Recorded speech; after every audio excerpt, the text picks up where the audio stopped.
every kid goes through that like band skateboard phase, and they're like, Yeah, I of either course. want to be in a band or I want to be a pro skateboarder. Yes, and then my skateboarding thing stopped when I started playing in a band because I was like, if I keep falling, I'm gonna break one of these things that are very important to doing the other things. So I have to stop all the dumb shit now. So that put an end to the skateboarding for me pretty early on. For sure. Well, you had the hair to go with it back then too. I did, and thank God I got rid of that shit. What the? Why did anybody tell me to cut my hair sooner? What the hell, man? No, wait, was it that bad? It was long. It was like really halfway long. down my back. It was really long. Honestly, if you Google Texas in July and don't you look do at that. the images, Nobody should do that. Nobody should do that. Don't do that. If you look at the images, you'll see him with like super long hair. If you just look at all the images, it's great. It's bad, man. Yeah, it was long for a long time, and then Texas did 2 weeks of Warped Tour in 2013, and I was like, that's it. I've had enough. Oh, God. I have to get this shit off my head, and I've never looked back. Thank God. Warped Tour. That's how Warped Tour breaks you. It legitimately is. Kevin Lyman is running a scheme to get people to shave their heads. That's what was happening. That's what it was. He's just running his scheme to keep all of the hair of every long-haired metal band, because you notice after a band plays Warped Tour, their hair is significantly shorter directly after. Yeah, it's because they've spent the entire summer with heat stroke playing on blacktops when it's 125 degrees outside. Yeah, of course. Yeah, what else are they going to do? That's true. With just thousands and thousands and thousands of people just crammed into tiny spaces. Yes. How was Warped Tour? The 2 weeks. So our experience, I feel like, is not the normal Warped Tour experience, and I feel really bummed that I never got to do the full Warped Tour, full run. Yeah. So Texas only did 2 weeks of it, and we did it in a van and trailer, which is like not how. I mean, plenty of bands do that also.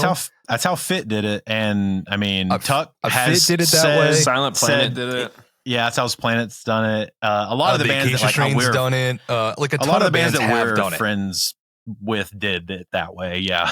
Yeah, but it's like that's not how that tour is routed. It's not. It's routed for a bus. You know, like drives are minimum of like 8 to 10 hours. Like it's routed for a bus. So, and you're not like. There's no place for fucking, 50, 60 bands to hang out all day. So most bands who have buses hang out in their bus. When you're in a van, you've got such limited space to live in. You start like becoming friends with the people who do have buses. Sure. And so we got very fortunate that a ton of our friends were on the tour that summer. So we would go hang out in August Burns Red's bus, for example. Like if we really needed space, like there were like Moths to Flames is on the tour, we'd go hang out with them. Yeah. Like there were places for us to go, but the reality is like the only space that was ours was our van. And so when you've got 5 guys in your band, a sound guy, a driver, and a merch guy, like that space gets eaten up really quick. That's zero space, actually.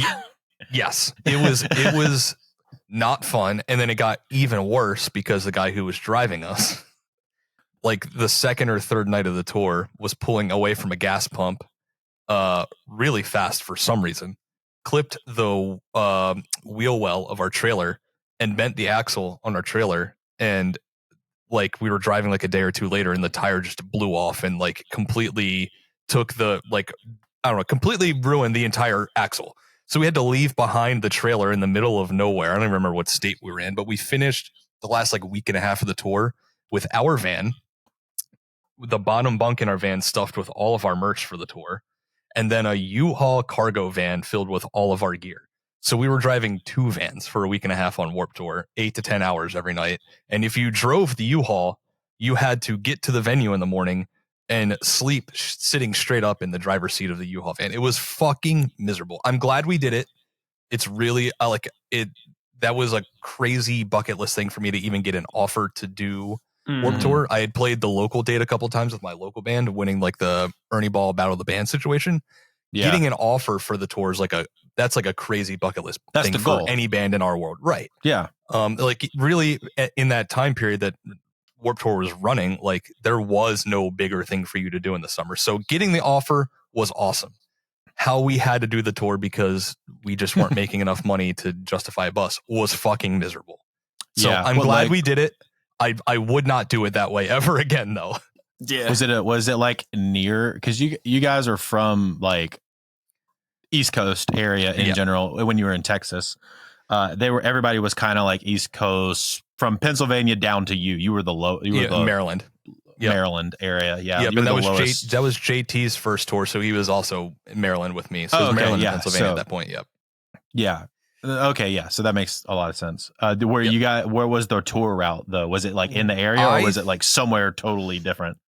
I think we started in Florida, if I remember correctly, but it was like Florida, and then we did Atlanta, maybe. So you got to do the fun ones, and then it ended in Texas. So we did like the southeast out to Texas, and it ended in Texas.